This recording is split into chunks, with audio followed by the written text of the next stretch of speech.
Good. Thank you. It's a great show. It is. It's really inspiring to see. We don't all have a chance to get together and see other artists, so I just was crying through half of it so far. I thought been amazing, right? It was so great. Yeah, really amazing. So you don't have to answer. I have to ask. Gosh, I'm just blown away by the whole show and the performances. It's great. You know, there's so many young and upcoming artists here in Canada. Is there anyone, now that we've watched you win Producer of the Year, is there somebody's album that you would love to produce? Well, I think that I would like to work with lots of different people who aren't specifically in the field that I'm known for. I think that's what interests me. I was talking with Light. I'd never met her before, and she said, "What you said last night.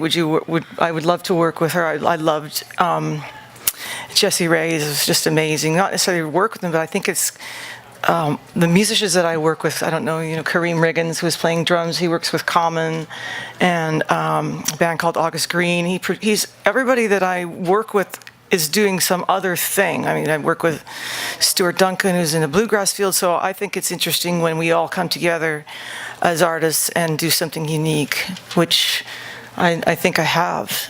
And then it's collaborating with somebody else who has that same uniqueness, and then you get something, who knows, right?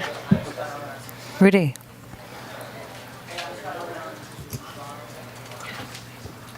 Hey, good seeing you. Good it's been seeing a long you too. time. Yes. There has been some talk about, artists when they get big, sometimes they're not coming back to the show.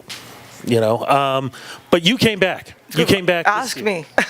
No, why was it important for you? I mean, even though with the nominations and congratulations on the win. Thank you. Why was it important for you at this point in your career to come back to this show that, and of course, in this country, it really helped launch your career?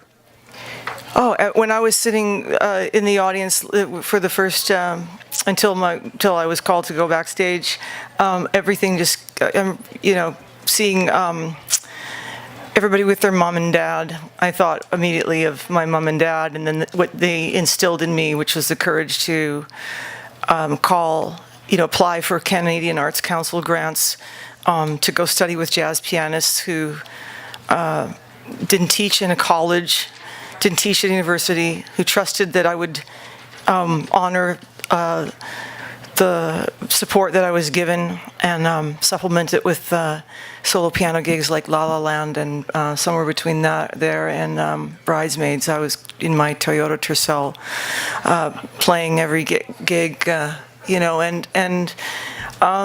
so I'm always the eternal student, but then it comes a time, I think, when sometimes you're so isolated in your own world, in your own head, and what you're listening to. Like, we're always listening to the history of the music. I mentioned Mary McPartland or Charlie Parker or John Coltrane, and there's so much music that you can't forget to look at what's happening right here, right in front of you, and right within our world, what's happening now and what's moving forward. So you got to be careful. You got to look back in the rearview mirror, but you've got to look ahead. So I don't know if I answered your question, but I think it's really important that I'm sitting there like this and I'm feeling like this whole place is moving in a way that is forward, and it's for everyone. It's for all of us that we're having these conversations, and it's like one of the highlights of my life the last 2 days. I don't think I realized it till I got here. So thank you.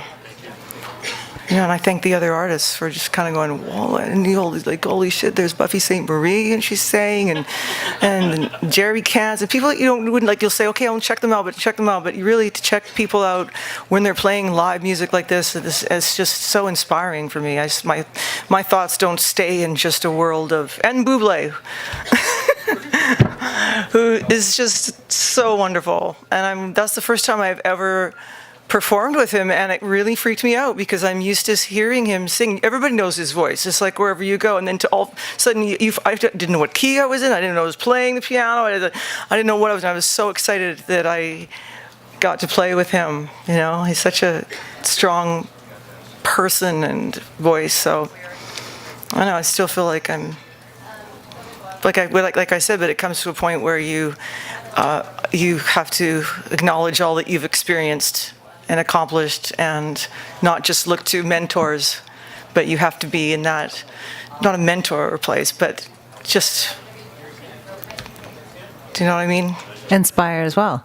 We have a question at the back. And other artists who see things differently and move you in ways that you wouldn't think about, you know. We have a question at the back from CBC from Eli. You mentioned a bit about it, but I wondered, what was that encounter like with Michael Bublé? We haven't heard from him in so long. So what was it like establishing a musical rapport with him? Well, we went through every theme song. So first of all, we talked about how we were going to perform, and I said, well, I think it's really great that you do what you do, and I'm comfortable here. I'm comfortable at the piano, and so we saw that. And then we were texting about, my kid has a fever, I don't even know about that, or my kid has a spider bite, we'll put Benadryl on. I mean, just normal parent stuff, and then he's just so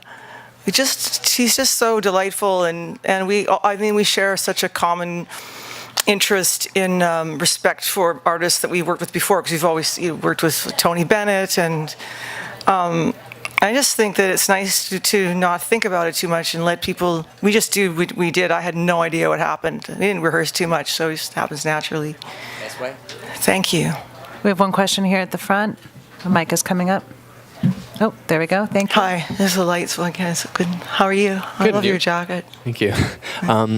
You guys chose a very positive song tonight. Yes. And I was wondering if you could talk about why you chose that song, but also what sort of energy you wanted to bring to the show. Talked to you earlier, right? Yes, that's right. Yes.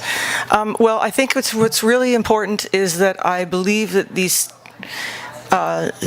standard American songbook are a little different story than just romantic love that people think about it. And I think I think when we were performing Love or thinking about the song, it's not just it can be a relationship. You have to make sure that you know what it's about and let the audience feel what it's about, whether it's the love you have for your family or for anything. I think these songs are such short stories that they can be interpreted on a much deeper level than I think people always understand. I guess like short stories. So, but they're also there just to make you feel good. That's.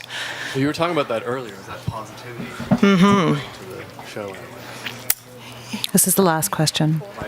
I think that was like I said, I improvised. This is the love we all have for each other, and it seems to be a simple thing, and a lot of the songs that we sing are about love, but we choose them very carefully. You think about artists like Bob Dylan who are singing standards and how they take this tempo and how it's a story of their life, or it's a story. It's just, I think we're lucky that we have so many different things to listen to in order to express that which we all not always can. As that helps us feel. It's. Diana, thank you. Thank you. Oh, thank you. Sorry, were you not done? I'm sorry. No, I'll just stand here and talk. Start talking about Joni Mitchell and Bob Dylan and all those other. But I would just want to say one thing about a film that I really loved called The Phantom Thread, and how the music. It was so familiar to me initially, and I saw the film and I was just like, why do I know this piece? Why do I know this piece? Have any of you seen that movie? So this is such a beautiful film, and then it's Oscar Peterson playing at the beginning. It's Oscar Peterson playing My Ship. I looked at it, I was like, why do I know this sound so well? It's Oscar Peterson. And then you have Johnny Greenwood with Radiohead putting his compositions within that, interweaving that. And that's what inspires me, that it does not have to be one thing here, that it all somehow can come together to tell this story, all the music and the history of it and it's just, I find that thrilling. So that's it. Thank you. Amazing. Thank you. Thank you for coming up.